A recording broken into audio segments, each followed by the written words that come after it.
भारत माता की जय. वंदे छत्रपती शिवाजी महाराज की. उपस्थित सर्व व्यासपीठ सर्वांना स्वतंत्र भारताच्या खूप खूप शुभेच्छा. मी आज काही दोन शब्द तुमच्या समोर मांडतोय आणि ही वस्तुस्थिती आहे ती तुमच्या समोर मांडण्यासाठी मी इथं उपस्थित राहिलोय. कारण की आपण प्रत्येक जण शाळेमध्ये मला असं वाटतं वर्षातून एकदा किंवा दोनदा उपस्थित राहणारे आपले बरेच सारे चेहरे आहेत आणि त्याच्यामध्येच विषय तुमच्यापर्यंत मांडतोय. ज्ञान विज्ञान आणि सुसंस्कार यासाठी शिक्षण प्रसार यासाठी परमपूज्य डॉक्टर बापूजी सालुंके यांनी आपल्या तलागाळातील विद्यार्थ्यांना शिक्षण मिळावे आणि याच्यासाठी त्यांनी 8 तास कानाकोपऱ्यामध्ये त्यांनी जाऊन ज्ञानगंगा वाहण्याचं काम केलं. त्याच्यामध्ये असणारा आपला कासूगावामध्ये येऊन मग कासूगावातील नागरिकांना एकत्र करत, पंचकृषीतील नागरिकांना एकत्र करत, त्यांना गावातील नागरिकांनी जमिनी वगैरे देत ही शाळा वास्तू उभी केली. वर्गणी काढून लोक सहभागातून या सर्व गोष्टी सुरू झाल्या आणि गोरगरिबांची विद्यार्थी इथं शिकली. बरोबर की नाही? आणि हा सर्व आपल्या शाळेला इतिहास आहे. आज जर आपल्याला जर शिक्षण नसतं, शिक्षण हे वाघिणीचं दूध आहे आणि ते पिणं हा प्रत्येकाचा अधिकार आणि त्याच्याशिवाय आपल्याला समाजामध्ये परिवर्तन घडणार नाही. आज आपल्या शाळेची जर परिस्थिती आपण बघितली त्याच्या अगोदरपासून या शाळेतून चांगले चांगले विद्यार्थी घडलेत. काही शिक्षक झालेत, काही डॉक्टर झाले, काही इंजिनियर झाले, काही पोलीस झाले, असे असंख्य विद्यार्थी या शाळेने घडवून दिलेले आहेत. आता या इथे उपस्थित सर्व आजी माजी कमिटीचे अध्यक्ष त्यासोबत सर्व सहकारी देखील आहेत. त्यांच्या समोर मी काही तुमच्या समोर ही व्यथा मांडतो ती लक्षात घ्या. प्रत्येकाची नाव घेणं शक्य नाही, परंतु सांगतोय की या शाळेमध्ये जर 10 वर्षापूर्वीचं किंवा 15 वर्षापूर्वीचं किंवा आपण माजी विद्यार्थी आहोत, या शाळेची पटसंख्या किती होती, पटसंख्या असल्या कारणाने या शाळेमध्ये शिक्षक किती होते, या गोष्टीचं जरा एक आकलन करूयात आपण. कारण की जर विद्यार्थी माझे आता 10 जर 500 किंवा तुमच्या मर्जीनुसार तुम्ही सांगू शकता 500 असेल, 600 असेल, काही ठिकाणी 650, नंतर 350, मॅडम आल्यापासून 350, नंतर 200, 250, आता 160 वर येऊन विद्यार्थ्यांची संख्या पोहोचलेली आहे. त्याच्यामध्ये 140 विद्यार्थी उपस्थित असतात. जास्त करून 20 विद्यार्थी गैरहजर बोला किंवा इतर कारणास्तव येत नाही शाळेमध्ये. मग हे असताना आणि 7 शिक्षक आणि 1 मुख्याध्यापक आपल्या विद्यार्थ्यांना शिक्षण कशा पद्धतीचं मिळेल, या शाळेची पटसंख्या कशी वाढेल, या शाळेमध्ये पटसंख्येपूर्वी या शाळेची गुणवत्ता कशी वाढेल. फक्त टक्केवारी मिळून विद्यार्थी घडत नाहीये.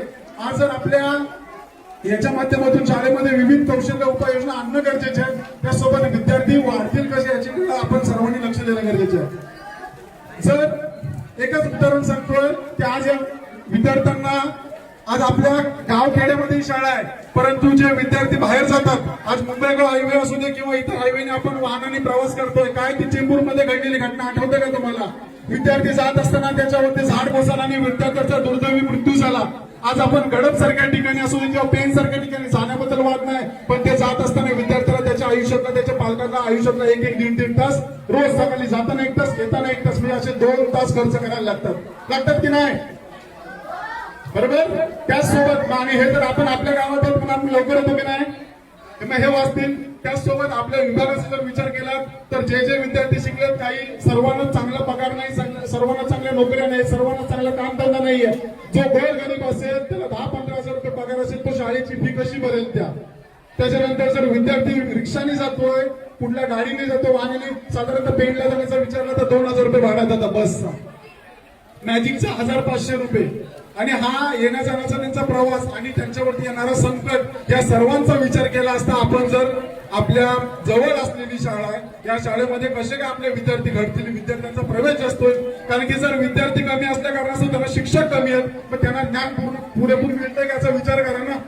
कारण की जर बाकीचे कार्यकर्ते असू देत किंवा इतर पक्षाचे कार्यकर्ते मोठे त्यांचे विद्यार्थी जर तिकडे जातात आणि मग इथं 2-4 लोक जर शिक्षक म्हणजे शिकायला जर असतील तर त्यांना तो शिक्षण मिळेल का याचा विचार झाला पाहिजे.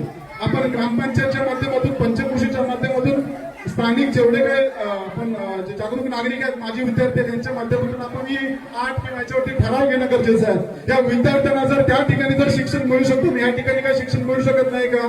ही एवढी मोठी वास्तू आहे, एवढा मोठा निसर्गरम्य वातावरणामध्ये हा शांत असा परिसर आहे आणि त्याच्यामध्ये आता पण शिक्षक बरेच सारे मेहनत घेतात, परंतु काही त्रुटी असतील, उपाययोजना असतील त्या आपण प्रत्येकाने जाऊन त्या ठिकाणी किंवा कमिटीने याच्यामध्ये इन्व्हॉल्वमेंट करणं गरजेचं आहे. कारण की ही जर पिढी शिकली नाही आपली तर येता काळ 3री मुंबई आपल्याकडे आहे आणि 3री मुंबई असल्या कारणास्तव या ठिकाणी आपल्याला त्यांना गुलाम नाही करायचे. आपल्या पोरांना त्या ठिकाणी रोजगार निर्मिती करणारे उद्योजक किंवा चांगल्या शिक्षण याच्यावरती असणारे मुद्द्यावरती असणारे अधिकारी बनवायचे.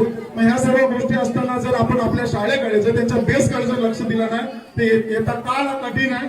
आणि याच्यासाठी या शिक्षण आज 140 विद्यार्थी आहेत, पण ज्यांच्याकडे खरं परिस्थिती नाही त्याचा विद्यार्थी कसा शिकेल? जर वर्गामध्ये जर 4-4 तासच होत राहिले 6 तासामधून तर त्याला नक्की ज्ञान पुरेपूर मिळेल का याचा विचार झाला पाहिजे. शिक्षकांवरती देखील बऱ्याच ठिकाणी शासनामार्फत विविध योजना मग SIR असू दे किंवा इतर काही गोष्टी असते त्याच्यावरती ताण येतो. आल्यानंतर मग विद्यार्थी काय करतात हा प्रश्न आहे की नाही, हा ज्वलंत प्रश्न आहे. ज्वलंत प्रश्नासाठी आपण फक्त 15 ऑगस्टच्या दिवशी येऊन किंवा 26 जानेवारीच्या दिवशी येऊन हा आपला देशप्रेम चांगला आहे, शाळेवरती प्रेम चांगला आहे, परंतु विद्यार्थी राहिले पाहिजे, टिकले पाहिजे. आज जर 140 जर पटसंख्या दर वर्षाला घटत असेल आणि असे जर येत असेल तर येणारा काळ खरोखर कठीण आहे आणि शिक्षण हे सर्वसामान्यांसाठी राहणार नाही. मग आणि दुसरी गोष्ट शिक्षणाची सांगतो, जेव्हा प्रायव्हेट कॉलेजमध्ये शिक्षक शिकवायला असतात त्यांना सरकारी शाळेमधल्या शिक्षकांना पगार जास्त आणि जे प्रायव्हेट मध्ये असतात त्यांना शिकवायला पगार कमी. त्यांच्यामध्ये पण 3-3 म्हणजे 2-2 महिने 3-3 महिने पगार होत नाही. मग ते विद्यार्थ्यांना तुमच्या कशा पद्धतीचं शिक्षण मिळेल याचा विचार केला पाहिजे. म्हणजे ज्याच्याकडे दात असतात त्याच्याकडे चणे नाही, त्याच्याकडे चणे आहेत त्याच्याकडे दात नाही. अशी परिस्थिती कुठेतरी थांबण्यासाठी आपण एक जागरूक नागरिक म्हणून प्रत्येक गावकरी प्रत्येक याने आपल्याला विचार करणं गरजेचे. विद्यार्थ्यांना येण्या जाण्याच्या सुखसुविधा असतील,